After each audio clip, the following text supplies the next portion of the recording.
When you look at the headlines today, the tensions between India and China can seem like a very modern problem, something new to the 21st century. But they're not.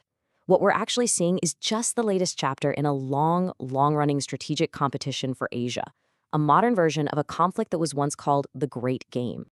Right, so this phrase, the Great Game, it was coined back in the 19th century and made famous by the writer Rudyard Kipling, and it perfectly described the struggle for the heart of Asia. This was a contest between two massive empires, Britain and Russia, fought not just with armies, but with spies and surveyors, all vying for influence over the continent and, crucially, for access to the warm waters of the Indian Ocean. So, this is the framework we need to use. Think of the Great Game as a multi-generational chess match played across huge territories, from the highest mountain passes all the way to strategic sea lanes. If you want to really decode the rivalry we see today, you absolutely have to understand this historical concept first. Okay, so let's fast forward. After 1947, the original players, Britain and Russia, they're off the board. But the game didn't end. Oh no. They were replaced by two new major powers, a newly independent India and the newly formed People's Republic of China. The game just shifted east to a brand new arena, the Himalayan frontier. Now, the roots of this new conflict, they boil down to two core and frankly irreconcilable issues. First, you have the status of Tibet. For China, it was simple. Tibet was an integral part of its territory, period. But for India, which inherited the British strategic view, an autonomous Tibet was a vital buffer state. And second, you have the border itself, the McMahon Line.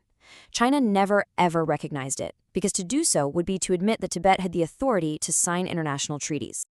And this fundamental disagreement, it set off a chain reaction. It starts in 1914 at the Shimla Conference, where the seeds of conflict are sown. Then, in 1950, China makes a decisive move and occupies Tibet. Things escalate in 1959 when the Dalai Lama flees to India after a crushed uprising. And by 1962, all these simmering tensions just boil over into a full-scale border war, a war that would poison the relationship for generations. You know, the 1962 war didn't actually end the rivalry. It just pushed it underground, into the shadows. For the next several decades, the conflict was defined by what insiders called spookery, a covert war fought by intelligence agencies, proxy forces, and spies all across the incredibly volatile frontiers of northeast India, Burma, and Tibet. So what was China's strategy in this shadow war? Well, it was to undermine India from within. Beijing gave weapons, training, and a safe haven to insurgent groups in India's northeast. We're talking about the Nagas, the Mizos, and the Manipuris. The goal here was really straightforward. Keep India bogged down putting out internal fires, bleed its resources, and pull its attention away from the Himalayan border. But this was not a one-sided affair. India and its allies had a counterplay. In what was a pretty remarkable collaboration, India's intelligence agencies teamed up with the American CIA to support the Tibetan resistance. Tibetan guerrillas were secretly flown to Colorado for training, and then operated from a hidden base in Mustang, Nepal. But this whole shadow war was tied to bigger global politics. As soon as the U.S. decided to get closer to China to counter the Soviet Union in the early 70s, support for the Tibetans was cut off, just like that. For decades, this whole Great Game in the East was a high-altitude contest. It was all about the mountains. But in our century, the 21st century, the strategic chessboard has expanded dramatically. It has moved from the mountains to the sea. The new arena, the new chessboard, is the Indian Ocean. And what's really fascinating is that the old imperial goal of securing access to these warm waters, that's once again a central objective. Today, it's all about maritime trade routes and naval positioning. That's what's paramount to dominance in Asia. And if you want a stark illustration of just how close this new competition is, look at this number, 42 kilometers. That's it. That's the tiny distance separating Myanmar's Coco Islands, which are of huge strategic interest to China, from India's own Andaman Island chain. The frontier isn't some remote mountain range anymore. It's a narrow strip of water. So what is India's key piece on this new chessboard?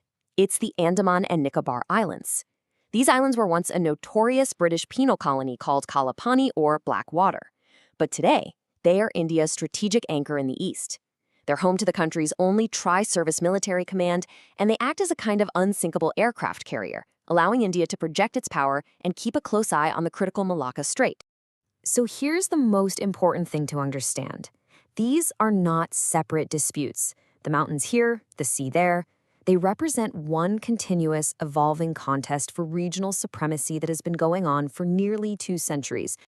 The border standoffs you read about in the Himalayas, the diplomatic chess games in neighboring countries, the naval ships moving around the Indian Ocean, all of these are just echoes of this one enduring game.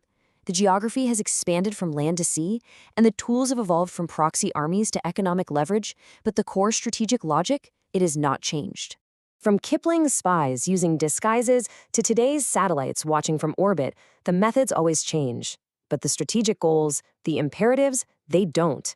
The great game in the East is far from over. And that leaves us with the one big question: what is the next move?